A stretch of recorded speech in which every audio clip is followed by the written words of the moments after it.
பழனிமலை ஆண்டவா,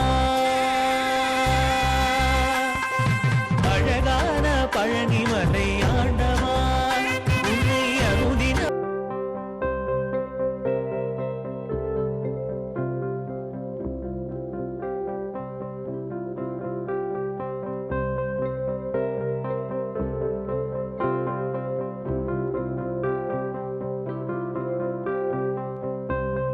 ஓம் சரவணபவா. இங்கு திரண்டுள்ள அன்பு நிறைந்த அனைத்து பக்தர்களுக்கும் எங்களின் பணிவான வணக்கமும் மறுபடியும் இனிய வரவேற்பும்.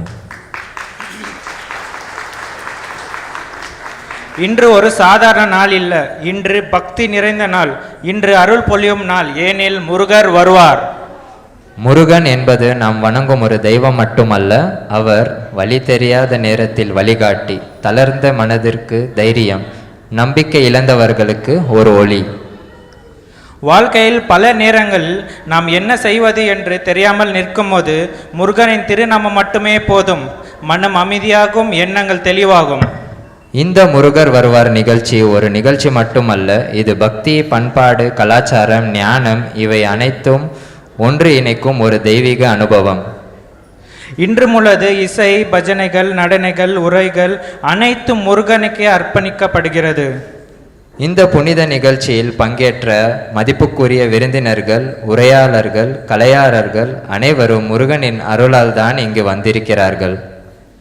இந்த நிமிடத்தில் நம்மை கவலை ஒதுக்கி வைத்து மனதில் முழுமையாக திறந்து முருகனை உள்ளத்தில் வரவைப்போம். ஏனெனில் முருகனை உள்ளத்தில் வரவேற்றால் அற்புதங்கள் அறிவிப்பின்றியே நிகழும். இந்த நிகழ்ச்சி ஏற்பாடு செய்த அனைவர் சார்பாக உங்கள் அனைவரையும் அன்போடும் பக்தியோடும் வரவைக்கிறோம். வேல்வேல் முருகா, வெற்றிவேல் முருகனுக்கு அரோகரா.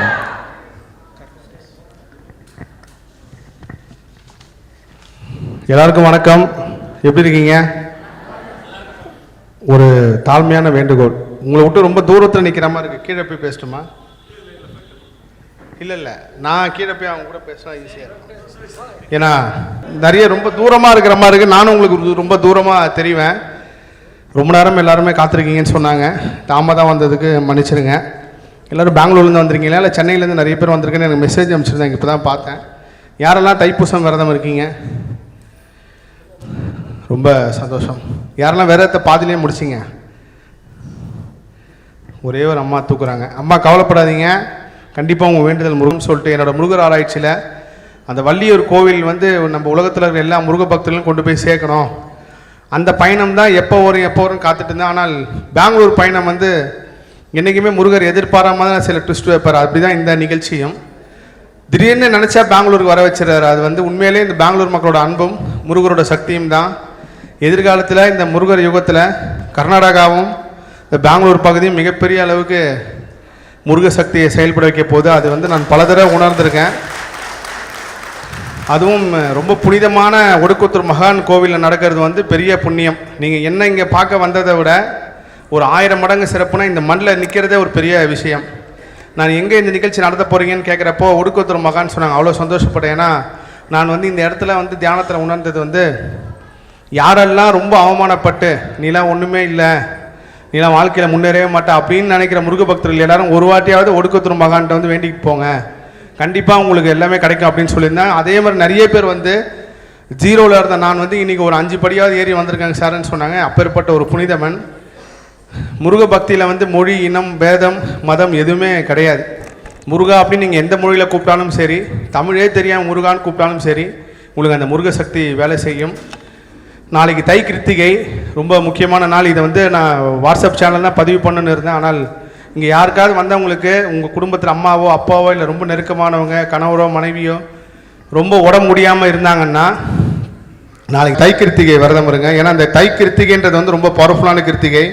கிருத்திகை, சஷ்டி இந்த 2 நாளுமே மிகப்பெரிய கர்ம சூழ்ச்சியில் வந்து ஒரு பெரிய உகந்த நாட்களாக இருக்குது. அதில் கிருத்திகை வந்து நிறைய பேரோட இறப்பு செய்தியும் ஜனனமும் மரணமும் சமமாக நடக்குது இந்த கிருத்திகை நாளில்.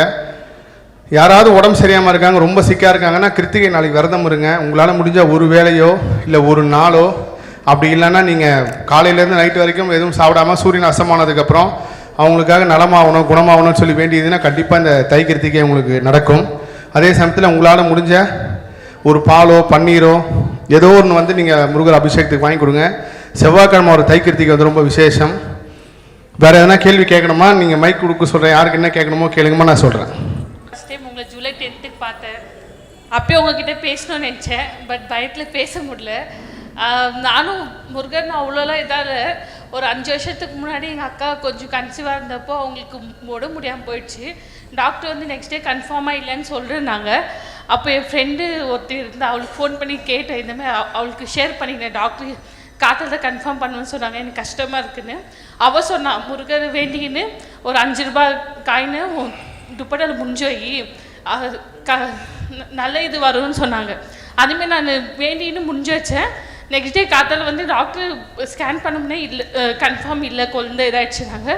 பட் மிராக்கிள் காத்தால் டாக்டர் வந்து ஸ்கேன் பண்ணப்போ குழந்தை இருக்குதுன்னு சொன்னாங்க. ஸோ அதுலேருந்து தான் நான் ரொம்ப முருகர் பக்தியாக ஆனேன். ஸோ அது அப்போலேருந்து தான் இந்த 5 வருஷமாக நான் இது பண்ணுறேங்க. எனக்கு வந்து அப்பா இல்லை, அம்மா மட்டும்தான். நாங்கள் 3 பெண் குழந்தைங்க. அம்மா கஷ்டப்பட்டு வளர்த்தாங்க. அப்பாலேருந்து ஏக்கம் எனக்கு இருக்குது. நான் ரொம்ப ஃபீல் பண்ணா அப்பனே முருகன் தான் சொல்லுவேன்.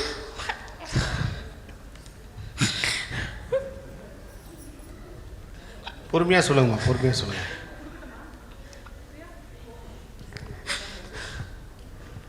சாரி, இல்லை. ஸோ எனக்கு அப்பா நான் அவ்வளோ பிடிக்கும். இப்போ நான் அப்பா நினைக்கிறேன் அவரு மட்டும்தான். ஸோ எனக்கு இன்னும் நான் ரொம்ப கஷ்டப்படுறேன். அம்மா 3 பொண்ணுக்குன்னு வச்சு ரொம்ப கஷ்டப்பட்டாங்க. 2 பேர் அக்காவுக்கும் நான் அந்த கல்யாணம் பண்ணி வச்சேன். இப்போ நான் மட்டும் தான் அம்மா பார்த்துட்ருக்கேன். அம்மாவுக்கும் ஹெல்த் ப்ராப்ளம் இருக்குது. இருந்தாலும் முருகன் நம்பிக்கையில் நான் இன்னும் இருக்கேன்.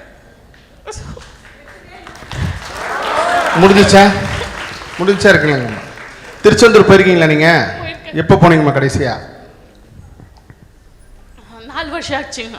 இது 4 வருஷம்ன்றது வந்து போக முடியல. அதுதான் போன ட்ரை பண்ணுவேன், ட்ரெயினை புக் பண்ணிடுவேன், ஆனால் என்னால் போக முடியாது. கடைசி நேரத்தில் அம்மாவுக்கு உடம்பு சரியாமல் ஆகிடும், இல்லை வீட்டில் யாருக்குமே எதுவும் ஆகிடும். 4 வருஷமாக ட்ரை பண்ணுறேன், ஆனால் முடியலைங்க. தைப்பூசத்துக்கு அப்புறம் முயற்சி பண்ணுங்கம்மா. சனிக்கிழமை திட்டமிடுங்க. ஓகே. வெள்ளிக்கிழமை காலையில் கிளம்பி நைட்டு அங்கே ரீச் ஆகி சனிக்கிழமை நைட்டு தங்கிட்டு ஞாயிற்றுக்கிழமை காலையில் முருகரை பார்த்துட்டு வாங்க. உங்களுடைய எல்லா கஷ்டத்தையும் தீர்வாங்க, முருகப்பெருமானே கொடுப்பார். இவங்க சொன்னாங்க ரொம்ப நாள் குழந்தை இல்லை முருகர் கொடுத்தாரு அப்படின்னு சொல்லிட்டு. இந்த உலகத்தில் வந்து 2 விஷயத்துக்கு வந்து முருகப்பெருமான் வந்து ரொம்ப ஸ்ட்ராங்கான ஒரு தெய்வமாக இருக்கார். அதில் முதல் விஷயம் வந்து குழந்தை. அது ஏன்னா நீங்கள் முருகனோட பேர் வேல் அப்படின்றது வெல் அப்படின்ற சொல்ல தான் வந்துச்சு. வெல்னாலே நம்ம உயிரணுவு தான் குறிக்கிற ஒரு சொல்லாக இருந்திருக்கு. அதுவும் இன்னைக்கு காலையில் என்னோட முருகர் ஆராய்ச்சியில் நான் வந்து ட்ரெயினில் வரப்போ ஒரு புத்தகம் படிக்கிறப்போ அந்த புத்தகம் மூலயமா நிறைய விஷயங்கள் தெரிய வச்சாங்க. ஆச்சரியமாக இருந்துச்சு. இந்த 2 சக்தி வந்து பெரிய சக்தியாக இந்த கலியுகத்தில் வேலை செய்து, ஒன்று அம்மன் சக்தி, இன்னொன்று முருகர் சக்தி. குழந்தை இல்லாதவங்களுக்கு ஏன் டாக்டரால் கைவிடப்பட்டவங்களுக்கு கூட குழந்தை கிடைக்குதுன்னா அந்த முருக சக்தி வந்து அவங்களுக்கு அந்த குழந்தை எடுத்துகிட்டு போய் கொடுக்குது. நீங்கள் முருகா அப்படின்னு கேட்டிங்கனாலே கிட்டத்தட்ட நான் எத்தனையோ பேரை பார்த்துருக்கேன். இதே திருச்செந்தூரில் சேதுராமன் ஒரு குருக்கள் இருக்கார். அவர் சொன்னார் கிட்டத்தட்ட 11 வருஷம் குழந்தை இல்லாதவங்களுக்கு திருச்செந்தூரில் சஷ்டி விரதம் இருந்து குழந்தை பிறந்துச்சு அப்படின்ட்டு. இது எல்லாமே முருகர் அற்புதம் தான். அதே மாதிரி நீங்கள் கஷ்டம்னு சொன்னீங்கம்மா, பண கஷ்டமாக இருந்துச்சுன்னா அதை அனுபவிச்சிருங்க. அது உங்களுக்கு எவ்வளோ புண்ணியம் இருக்குனால தான் பண கஷ்டத்தோடு போச்சு. நம்ம எல்லாத்தையும் அனுபவிக்கல தாண்டி நீங்கள் ஒரு நாள் ஐசியூவில் படுத்திருக்கும் போது வாழ்க்கையில் மற்ற பிரச்சனைலாம் ஒரு பிரச்சனையாகவே தெரியாது. அது வந்து நான் எத்தனையோ பேர் அனுபவத்தில் உணர்ந்ததை வச்சு சொல்கிறேன். நீங்கள் எப்போ ஹாஸ்பிட்டலில் போய் படுக்கிறீங்களோ அப்போ மற்ற விஷயம்லாம் உங்களுக்கு இப்போ நீங்கள் நினச்சிட்டு இருக்கிற பிரச்சனை, நம்ம கடன் கட்டணும், நம்மளை வந்து கடன்காரன் தேடிட்டு இருக்கான், பணம் இல்லை, நகையை மீட்கணும், சொந்தக்காரங்க திட்டுறாங்க, குழந்தைகள், இது எதுவுமே உங்களுக்கு கண்ணுக்கு தெரியாது. அந்த ஹாஸ்பிட்டல் வாழ்க்கை உங்களுக்கு பெரிய நரகமாக இருக்கும். ஆஹா, இதை விட வந்து பெரிய வேதனை எதுவுமே இல்லையா, அதெல்லாம் எவ்வளோ சின்ன வேதனை தெரியும். அதனால் பண கஷ்டம் நினச்சி கவலைப்படாதீங்க, திருச்செந்தூருக்கு போயிட்டு வாங்க.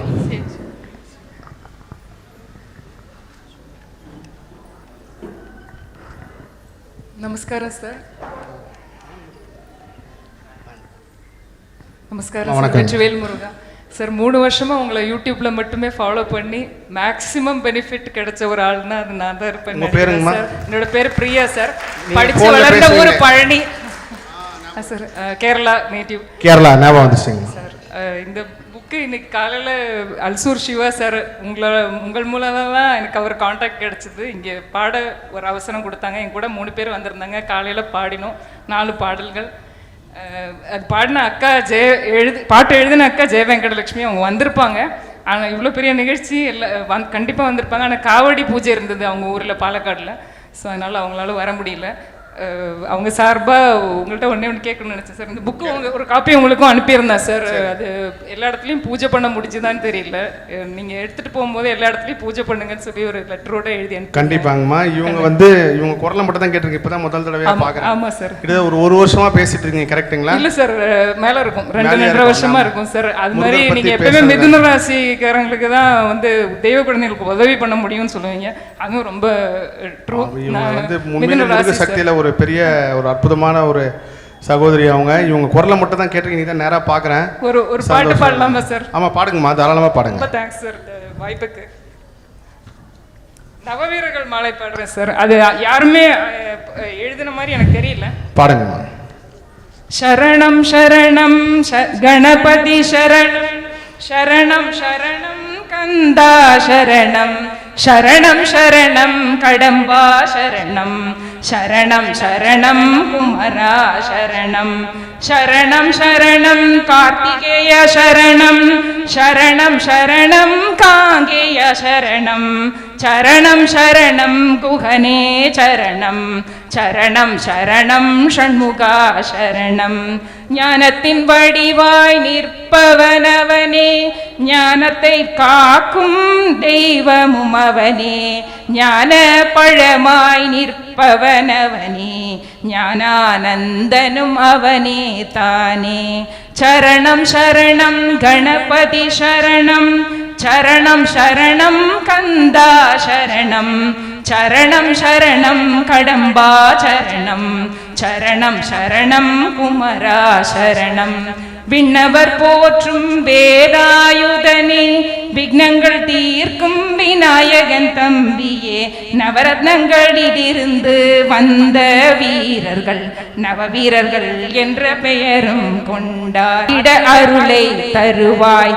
வைடூரியம் என்னும் ரத்னத்திலிருந்து வந்தவன் தானே வீர புரந்தரர். வீரர்கள் எல்லோரும் வேலாயுதனுடன் சுரசம்ஹாரத்தில் போர் புரிந்தனரே. எவ்வித பெயரால் உன்னை அழைத்தாலும் எல்லா நன்மையும் அடைந்திடுவோமே. ஏற்றம் தருமே உன் திருநாமம், சரணம் சரணம் என்று சரணடைவோமே, சரணம் சரணம் என்று சரணடைவோமே. ரொம்ப நன்றி. எல்லாத்தோட டைமே எடுத்துக்க சாரி. ஜெய வெங்கடலட்சுமி அக்கா எங்கிட்ட சொல்லி இந்த பாட்டை பாடுன்னு சொல்லி அனுப்பி விட்டுருந்தாங்க. எங்களுக்கு காலையில் டைம் கிடைக்கல, அதனால தான் சார் இந்த பெரிய பாட்டை பாடிட்டேன். சாரி. உங்கள் குரலில் முருகர் அந்த பாட்டை கேட்கணும்னு ஆசைப்பட்டிருக்காரு. அங்கே தண்டாயுதபாணி முருகரே கேட்டிருப்பாரு கண்டிப்பா. பரவாயில்லங்கம்மா பாருங்க. ஆமாம் சார். இந்த தைப்பூசம் விரதம் பாதிலேயே முடிச்சேன்னு சொல்லி ஒரு அம்மா கைத்து விட்டாங்களே, பின்னாடி இருக்காங்களா? பாதிலேயே நான் அம்மா வாங்க.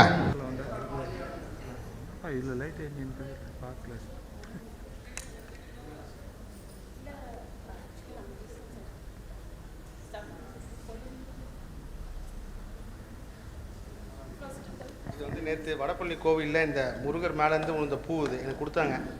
இதை கண்டிப்பாக எடுத்துகிட்டு போய் யாருக்காக கொடுக்கணும்னு தோணுச்சு. இந்த அம்மா பாடுறப்பா உங்களுக்கு தான் விரதம் பாதிலே முடிஞ்சிச்சுன்னு வருத்தப்படாதீங்க.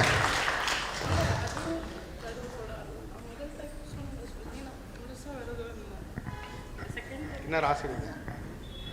என்ன கன்னி ராசியா மிதுன ராசி? லக்னம் லக்னம் பார்த்து சொல்லுங்கள் போகிறதுக்குள்ள. நல்லதுங்க. வீட்டுக்கு